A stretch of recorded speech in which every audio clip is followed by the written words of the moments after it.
ये टॉपिक है digestive glands. Digestive glands में क्या क्या है? पहला है स्लेवरी ग्लैंड। स्लेवरी ग्लैंड जिससे सलाइवा सिक्रेट होता है। और देखो फूड का डाइजेशन माउथ से स्टार्ट हो जाता है क्योंकि सलाइवा का सिक्रेशन माउथ में ही हो रहा है ऑब्वियसली, तो फूड का डाइजेशन माउथ से ही स्टार्ट हो जाता है। तो salivary gland saliva is produced by 3 pair of salivary gland. 3 pair salivary gland हैं। 3 pair of salivary gland. Parotid gland है जो कि चीक्स गाल में है, चीक्स में है। सब मैक्सिलरी या सब मैंडिब्युलर ग्लैंड है जो कि लोअर जा, जो नीचे का जबड़ा है उसके नीचे है। और सब लिंगुअल बिलो द टंग, टंग के नीचे है। 3 पेयर स्लेवरी ग्लैंड है, पैरोटिड, सब मैक्सिलरी एंड सब लिंगुअल। टंग के नीचे है, चीक्स में है और लोअर जा के साइड में है। तो यहाँ से म्यूकस सिक्रेट हो रहा है। म्यूकस सिक्रेट हो रहा है 3 पेयर ऑफ ग्लैंड से। These glands situated just outside the buccal cavity secrete salivary juice into the buccal cavity. Definitely saliva secrete कर रही हैं ये तीनों ग्लैंड। लीवर क्या है? लीवर लार्जेस्ट ग्लैंड हो तो बॉडी है। लीवर बॉडी की जो सबसे बड़ी लार्जेस्ट ग्लैंड है क्योंकि ये सिक्रेट करती बाइल। लगभग 1 से लेकर 1.5 किलो तक लीवर का वजन होता है एडल्ट ह्यूमन में। लीवर सिचुएटेड है जस्ट बिलो डायफ्राम। डायफ्राम मतलब लंग्स के नीचे होता है डायफ्राम, उसके जस्ट नीचे होता है लीवर। लीवर में है 2 lobes. Bile secreted by the hepatic cells concentrated in gall bladder. देखो बाइल सिक्रेट हो रहा है लीवर सेल्स में। लीवर सेल्स में बन रहा है, बन के वो जा रहा है गाल ब्लैडर में। गाल ब्लैडर में हो रहा है स्टोर और वहाँ से उसे कंसंट्रेट किया जा रहा है, मतलब उससे एक्स्ट्रा चीज़ें बाहर निकाली जा रही है तो वो कंसंट्रेटेड हो जाता है। जैसे कि भाप में उड़ा दो चीज़ें तो वो कंसंट्रेटेड हो जाती है ना, इस तरह से उससे भी बाइल से एक्स्ट्रा चीज़ें बाहर कर दी जाती है तो वो कंसंट्रेटेड हो जाता है गाल ब्लैडर में। Bile make the media alkaline. Bile करता क्या है? ये जाएगा इंटेस्टाइन में और वहाँ पर मीडियम बनाएगा एल्कलाइन, जो कि इनएक्टिव एंजाइम्स को एक्टिव करने में हेल्प करेगा। Bile makes the media alkaline. Gall bladder में ये काम नहीं कर रहा है ये बाइल, ये काम करेगा डाइजेशन में।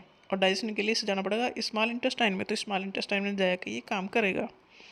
Bile salts are also important for absorption of fat soluble vitamin. Bile salt जो फैट का है डाइजेशन में हेल्प करते हैं, उसे सरफेस एरिया बढ़ाने में हेल्प करते हैं, तोड़ते हैं। बाइल सॉल्ट फैट को तोड़ते हैं। इस प्रोसेस को कहते हैं इमल्सिफिकेशन ऑफ फैट, जिससे कि जो फैट डाइजेस्टिव एंजाइम लाइपेज है वो उसको ऊपर एक्ट करता है और फैट के डाइजेशन में हेल्प करेगा वो। Bile also helpful in storage of vitamin A and D, ये भी इसमें हेल्प करेगा।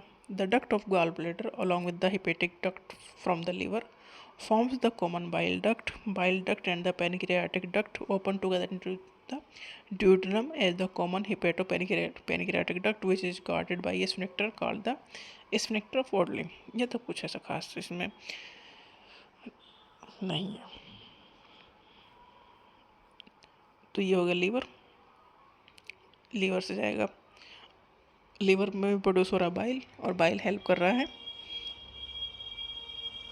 प्रोटीन के डाइजेशन में और फैट के डाइजेशन में। जिसमें बाइल लीवर में बन रहा है, गाल ब्लैडर में स्टोर हो रहा है और वहाँ से जाएगा स्मॉल इंटेस्टाइन में, फिर डाइजेशन में हेल्प करेगा। पेनक्रियाज नेक्स्ट है डाइजेस्टिव ग्लैंड में। The pancreas is elongated organ situated between the limbs of C shaped duodenum. Duodenum small intestine का पहला पार्ट है, उसके वहीं पर सिचुएटेड है पेनक्रियाज। पेनक्रियाज एक exocrine portion secretes an alkaline juice containing enzymes and the endocrine portion secrete hormone insulin glucagon. Pancreas का main role insulin और ग्लूकागॉन को सिक्रेट करने में है, जो कि शुगर का लेवल मेंटेन करते हैं सेल में। अगर शुगर का लेवल कम है तो शुगर का लेवल बढ़ाया जाएगा, ज़्यादा है तो घटाया जाएगा। तो ये इंसुलिन ग्लूकागॉन एक दूसरे के अपोजिट ही काम करते हैं। अगर ब्लड में शुगर ज़्यादा है तो इंसुलिन उसे पहुँचाएगा सेल तक। अगर ब्लड में शुगर कम हो गया तो ग्लूकागॉन इस शुगर को बढ़ाएगा ब्लड में। तो शुगर को मेंटेन करने का काम करते हैं इंसुलिन एंड ग्लूकागॉन, जो कि सिक्रेट होता है पेनक्रियाज से। तो ये थे डाइजेस्टिव ग्लैंड्स।